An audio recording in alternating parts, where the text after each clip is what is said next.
안녕하세요, 여러분. 반갑습니다. 지금 필요한 것은 근본 전환이다. 라는 주제로 함께 고민해보는 시간 가져보도록 하겠습니다. 플랫폼의 중개 수수료를 낮추는 것만으로는 배달업의 고질적 문제는 절대 해결되지 않습니다. 현재 논의는 가격의 일부 조정 수준에서 멈추고 있으며 그 틈새에서는 여전히 높은 배달비 부담과 위험한 오토바이 배달 구조가 소상공인 배달 노동자에게 치명적 손실을 남기고 있습니다. 오토바이 배달은 사고율이 높고 속도 경쟁 구조 속에서 위험이 체제화되어 있습니다. 중개 수수료만 낮춘다고 그 위험이 사라질까요? 절대 아닙니다. 오히려 소비자가 주문을 줄이고 플랫폼 산업 자체가 위축될 수 있다는 우려까지 나오는 지금 우리가 진짜로 요구해야 할 것은 배달의 기본 구조를 바꾸는 시스템 전환입니다. 저희가 설계한 전기차 기반 친환경 배달 시스템은 모든 이동수단을 검토한 결과에서도 유일하게 안전성, 효율성, 환경 친화적 수수료 절감을 동시에 충족할 수 있는 모델입니다. 지금은 수수료만 낮추자는 논쟁이 아니라 배달의 새 질서를 선택할 시간입니다. 이 시스템만이 우리 소상공인과 국민 생활의 안정 그리고 배달 노동자의 미래를 지킬 수 있습니다. 안녕하세요. 오늘 우리가 함께 파헤쳐볼 이야기는요. 바로 우리가 거의 매일 쓰는 배달 앱에 관한 겁니다. 이 편리함 뒤에 숨겨진 어쩌면 조금은 불편할 수도 있는 진실들이 있거든요. 우리가 내는 배달비, 과연 합리적인 걸까요? 또 우리에게 음식을 가져다주는 라이더들은 정말 안전하게 일하고 있을까요? 지금부터 그 속사정을 낱낱이 들여다보겠습니다. 자, 바로 본론으로 들어가 보죠. 아마 우리 모두 한 번쯤은 이런 생각 해봤을 거예요. 아니, 배달비가 왜 이렇게 비싸? 치킨 한 마리 시키는데 배달비가 4,000원, 5,000원, 가끔은 그 이상일 때도 있잖아요. 도대체 이 배달비 누가 어떻게 정하는 걸까요?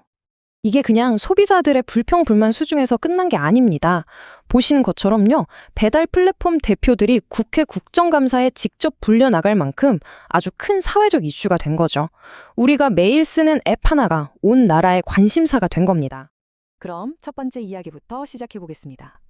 우리에겐 정말 편리한 서비스의 대명사가 된 배달 플랫폼. 하지만 그들이 정한 가격과 규칙 뒤에는 우리가 잘 몰랐던 비밀이 숨어 있을지도 모릅니다. 핵심 쟁점 중 하나가 바로 이 최대호 조항이라는 건데요. 말이 좀 어렵죠? 아주 쉽게 말해서 플랫폼이 식당 사장님들한테 이렇게 요구하는 거예요. 사장님, 우리 앱에서 팔 거면요, 다른 경쟁 앱보다 비싸게 팔면 절대 안 됩니다. 가격을 똑같이 하거나 더 싸게 해주세요. 이게 왜 문제가 되는지는 바로 다음 화면에서 보여드릴게요. 여기서 정말 기가 막힌 의혹이 나옵니다. 일부 플랫폼이 무료 배달 이벤트를 하면서 식당에는 슬쩍 원래 18,000원짜리 메뉴를 2만 원으로 올리라고 했다는 거예요. 그래놓고는 할인을 적용해서 마치 엄청난 혜택을 주는 것처럼 보이게 만들었다는 거죠. 결국 우리는 공짜 배달이라고 좋아했지만 알고 보면 오히려 더 비싼 값을 치렀을 수도 있다는 얘기입니다. 자, 이런 의혹에 대해서 국정감사에 나온 배달의 민족 대표는 이렇게 해명했습니다. 회사의 공식적인 정책은 절대 아니었고 만약 그런 일이 있었다면 그건 일부 직원의 실수였을 거라는 입장이었죠. 판단은 여러분의 몫입니다. 자, 이제 시선을 플랫폼에서 도로 위로 한번 옮겨보겠습니다. 우리가 주문한 따끈한 음식을 가져다주는 배달 라이더들, 그분들이 매일 마주하는 현실은 과연 어떤 모습일까요? 핵심은 바로 이겁니다. 지금의 오토바이 배달 시스템 자체가 구조적인 위험을 안고 있다는 거죠. 한 건이라도 더 빨리, 더 많이 배달해야 수입이 늘어나는 구조잖아요.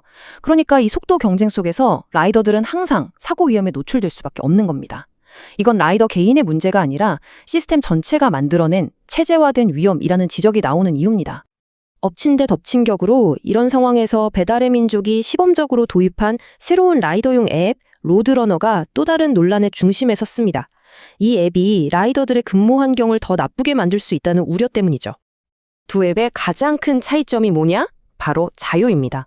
기존의 배민 커넥트는 라이더가 원할 때 앱을 켜고 자유롭게 일하는 방식이었어요. 그런데 이 새로운 로드러너는 미리 근무 시간을 예약해야 하는 일종의 스케줄 근무 방식인 거죠. 우리가 알던 원할 때만 잠깐 일하는 플랫폼 노동의 성격이 근본적으로 바뀌고 있는 겁니다. 그럼 라이더 단체들은 왜 이렇게 반대할까요? 이유는 아주 분명합니다. 실제 운행거리가 제대로 반영이 안 돼서 수입이 줄어들고 시스템 오류는 너무 잦아서 일하기는 더 불편해졌다는 거예요.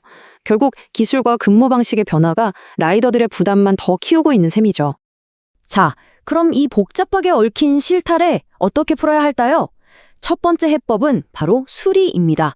기존 시스템의 큰 틀은 그대로 두되 문제가 되는 규칙들을 하나씩 고쳐나가는 방식이죠. 국정감사에서 여러 문제들이 지적되자 플랫폼 대표들은 개선을 약속했습니다.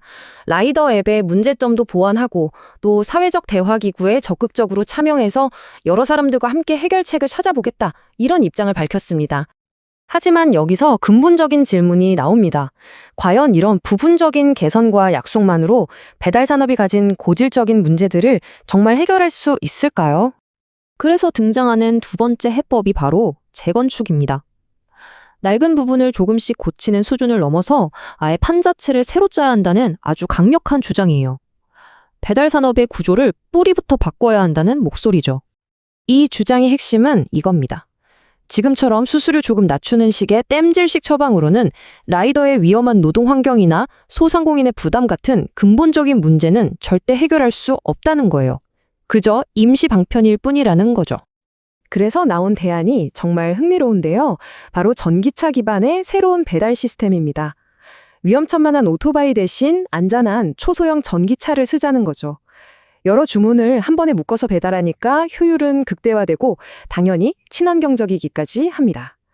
이렇게 시스템 전체의 비용 구조를 바꾸면 궁극적으로는 골치 아픈 수수료 문제까지 해결할 수 있다는 아주 혁신적인 구상입니다. 말 그대로입니다. 이제는 수수료 몇 % 올리고 내리는 그런 낡은 논쟁을 넘어서 배달 산업의 새로운 질서가 무엇일지 고민해야 할 때라는 아주 강력한 메시지인 셈이죠. 자, 이제 정리를 좀 해볼까요? 우리는 지금 배달 산업의 두 가지 미래 앞에 서 있는 겁니다.